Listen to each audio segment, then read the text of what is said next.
Hi, I'm Austin Tyler. You're watching The Right Place with Kevin Sport. Hi everybody, I'm Kevin Sport, and you're in the right place.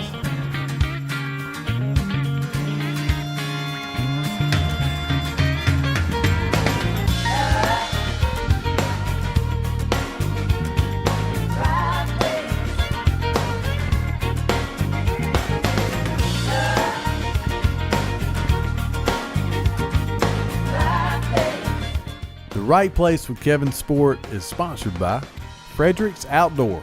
Own the outdoors. That sauce. No matter what you're cooking, that sauce makes it better. Murray County Visitors Bureau. Experience Murray. Conecuh Sausage. Get your grill on. Mossy Pond Retrievers. Train them up right. Variety Records. Spin vinyl. Hi everybody, I'm Kevin Sport and welcome to The Right Place. Well, today I am here on the square in Columbia, Tennessee, and I'm about to go inside and enjoy another great cup of coffee at Muletown Roasted Coffee Shop, which is one of my favorite places on the square.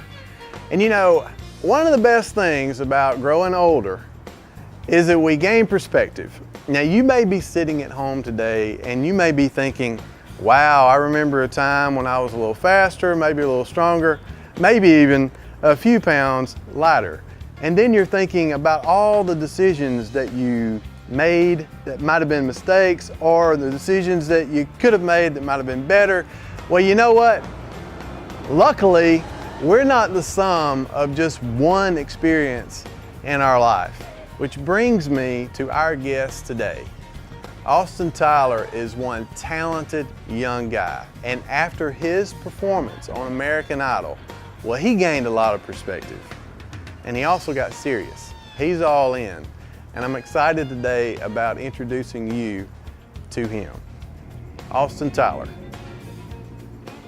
Hi everybody, I'm Kevin Sport. Welcome back to The Right Place. I am sitting here today Puckett's Grocery in beautiful downtown Columbia, Tennessee, with Austin Tyler. Austin, Hey. Thank you for being in the right place, man. Yeah, thanks for having me. I like to start, so to catch everyone up that may be watching, where your journey started. It's just the easiest question in the world, but please share with us what got you here. Yeah, I was born in Minnesota, and much colder atmosphere than the one that I'm currently living in. Yeah. And my father was in seminary up there, and met my mom, and they ended up taking their first church in Illinois. And then, so I'm one of those pastor's kids, but I'm a good one, I like to think. I didn't rebel too much.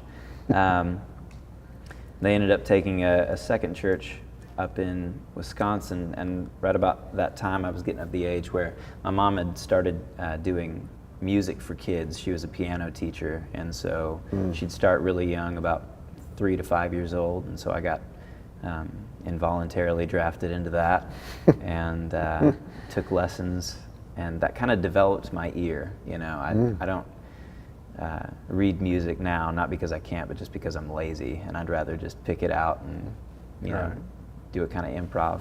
But I did that up until about the time that I was 10, and just hated it. Didn't understand how cool piano was. So no offense to any piano players out there. So I took up the drums, and about that time, my parents were kind of getting tired of the 8 months of weather, or winter weather, that come along with the Wisconsin element. So we moved down to Tennessee, here in Columbia, and he took a church just right off Garden Street. So how old were you? 2 blocks. I was 12 at that point. Oh, okay. And I started noticing everybody's playing guitar, and at that point you're kind of getting into music a little bit more. So I feel like those are kind of the molding and forming years where you kind of develop, you know, your true personality and your likes and your dislikes. And started getting into some classic rock, CCR, and Three Dog Night, Grand Funk Railroad. And after I picked up guitar, discovered once again guys like Elton John and Billy Joel, and all of a sudden the piano was really cool to me. So I thought, well, I'll give that a shot again. And so I kind of retaught myself on that. And just the more that I would discover about the music culture that was just so heavy in Columbia, even just being like 45 minutes away from Nashville, it just increased my passion for it, you know. So I started singing more, and then about 14 or 15 started writing songs, and really loved great songwriters like James Taylor and again Billy Joel, and then guys like John Mayer, who were kind of getting more onto the scene at that point, and yeah, just kept playing. And would you say those are some of your strongest influences? yeah, definitely. I think anybody that plays acoustic guitar, at least in, you know, the younger part of their life, they would go through somebody like John Mayer, who's just like, I mean, 20 years from now, people will talk about him like they do, you know, I don't know, Slash or, you know, Jimi Hendrix, or like the guitar icons that everybody says, oh, I remember seeing them, you know, a couple decades, he'll be one of the guys that people are saying, I remember seeing that guy, you know. So I think he was somebody that really helped, listening to him kind of helped me form on what good songwriting was, and gave some good blues influence there too. I liked that. This song's called Sleepwalking.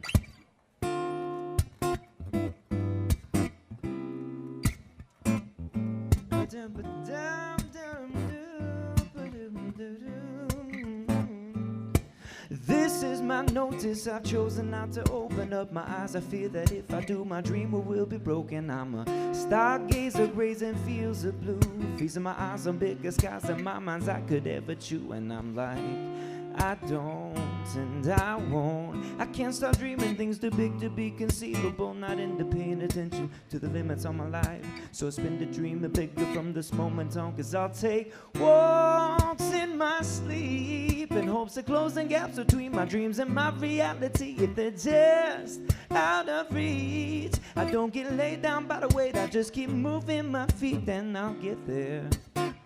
Taking walks in my sleep, yeah. I take walks in my sleep.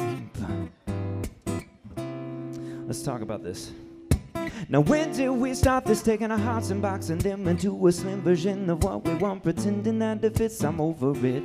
All if what we say we want's not what we want, then why not crap the line and start over again? 'Cause I don't and I won't ever see the point in compromising on our passion. I imagine we'd be happier giving in to what we want. If you're in the friend, then send up, let me show you how it's done. To take walks in my sleep in hopes of closing gaps between my dreams and my reality. If they're just out of reach, I don't get laid down by the weight, I just keep moving my feet and I'm gonna get there.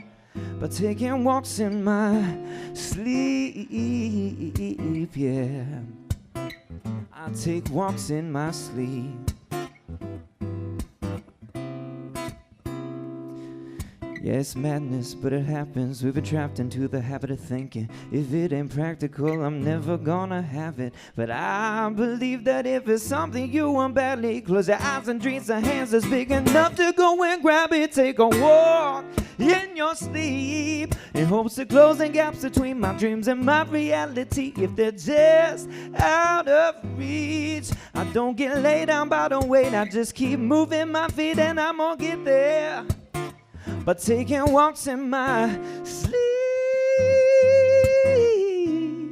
yeah, I'll take a walk in my sleep.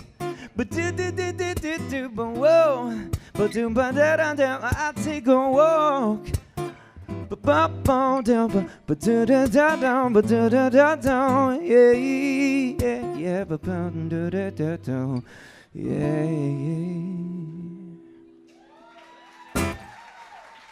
Thanks.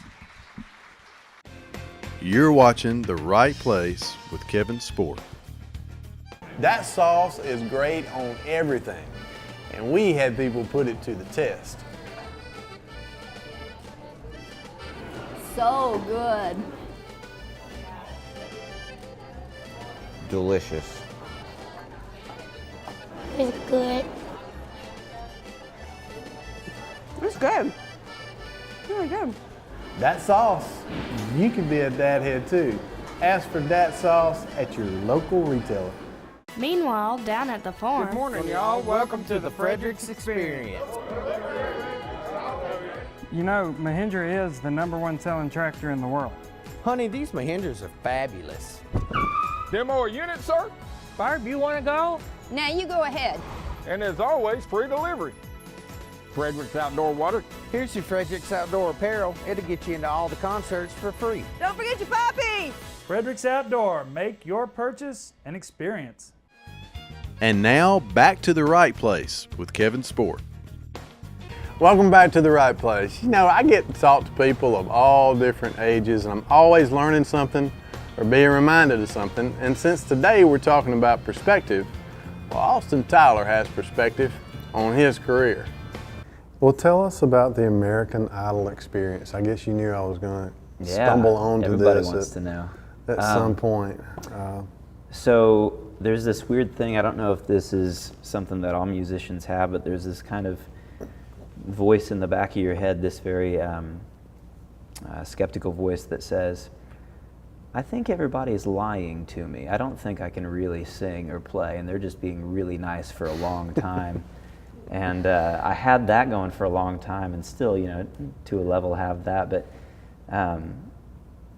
I had won a talent show that was here, actually at Puckett's a couple of years ago, and winning that made me say, well, maybe not everybody's lying to me, and then ended up, somehow I was on YouTube, and the way that you can just click and click and click and, you know, start watching puppy videos, and then all of a sudden you're watching American Idol videos. I was watching some of the contestants, and I thought, well, maybe I'll try that, and I looked it up, and they happened to be doing Nashville auditions in like a month or two from the time that I was watching. Went out, auditioned. There were like a 3 or 4 audition process until I got in front of the judges, and that's all just a blur, adrenaline filled and nervousness and just, yeah. Are you standing in line? You know, I've never asked anyone. What is it? You show up and you've got just 100 other people there or so. Oh, I wish it was only 100. Yeah. The cattle call, where they let everybody come out, my dad and I got down there like a half an hour early thinking we'd beat the rush, you know, and there were 2,000 people already lined up at 5:30 in the morning, and then, you know, several thousand that lined up behind us. So you're there, when they let you in, you're just kind of sitting in the arena for about 2 or 3 hours until they let you come down and audition. Then you go through those stages.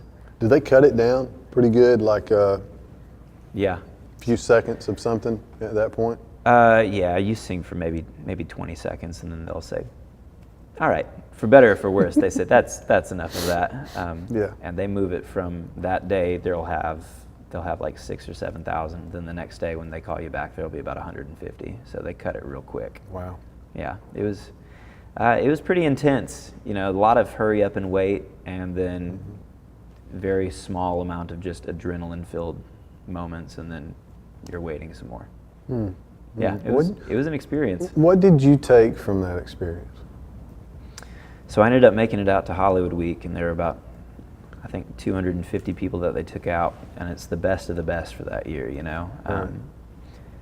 And just being in a room with all of these insanely creative and talented people who are, you know, stretching in every possible genre, you just see all of these things that, you know, in your circle of musical friends you might not have, and so it makes you really crystallize on what it is that you do, and you only do that, you know. And then it also makes you say, well, I never thought about that before, maybe I should, you know, try that. So it's good in the sense that it makes you really know who you are as an artist, and then also it gives you some options to say, maybe you'd like to try this avenue.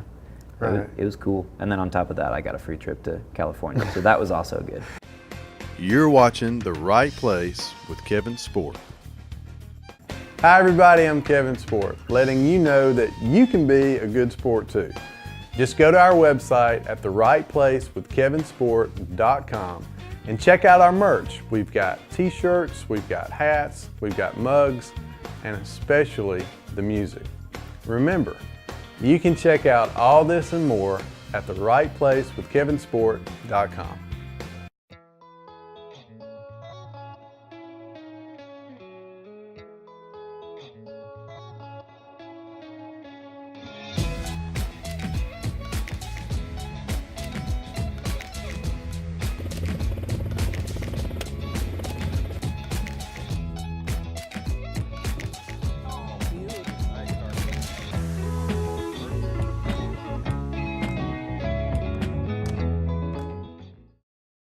Hey everybody, this is The Right Place with Kevin Sport at The Right Place right here in Columbia, Tennessee at Variety Records.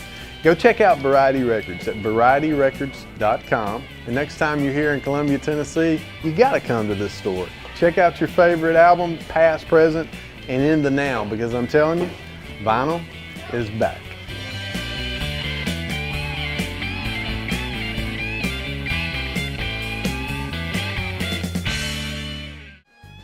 And now back to The Right Place with Kevin Sport. Well, American Idol may have helped Austin Tyler find out who he was musically. We also learned what helped him find out who he is personally.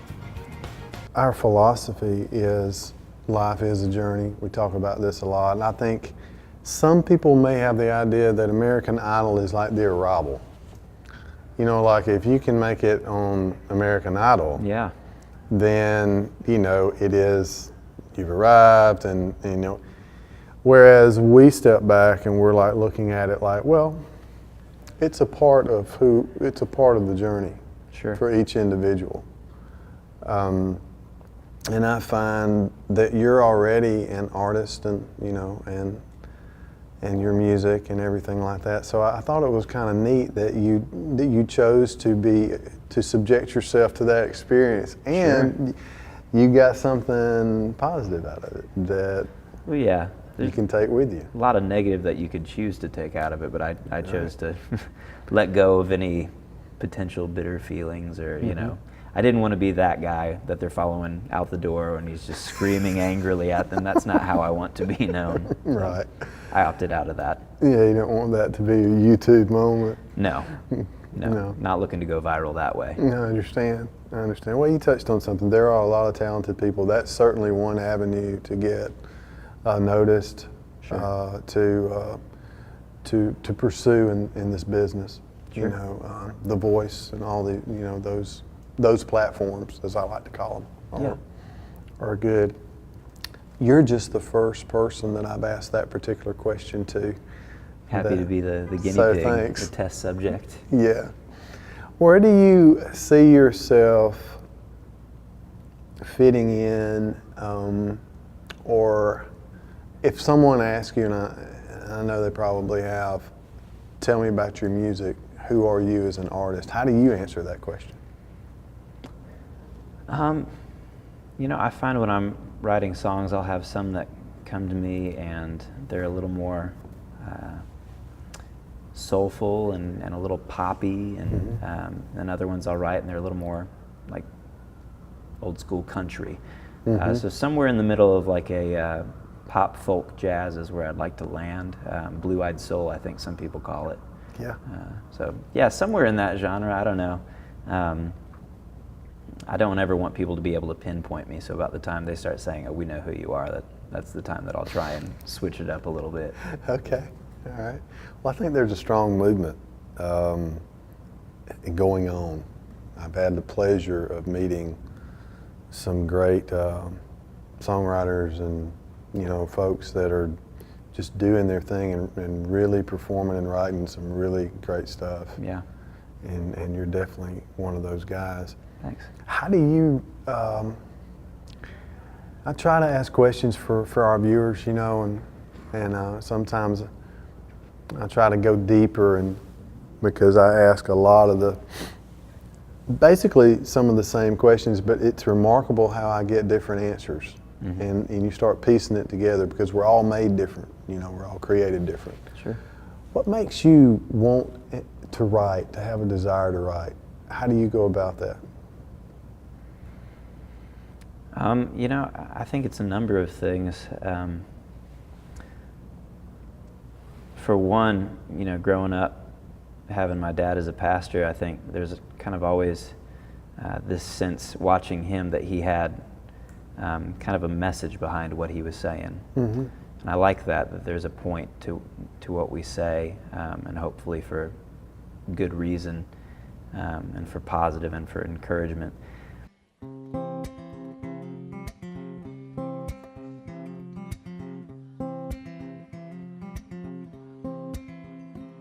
When I was 17, I went out searching, trying to find the kind of man I wanna be. Well, that was 2006, and I've been walking ever since, still on my lonely search for destiny. A mile after mile, my feet just kept on walking. I saw doctors, lawyers, wealthy CEOs, where they looked to dress and style, but still could not afford a smile. So I kept on walking down that winding road, 'cause I'm eyes bright, headed for the sun, looking for the me to be, not never knowing who I was. I'm growing every day and getting better along the way, but I'm not quite yet the man that I'll become.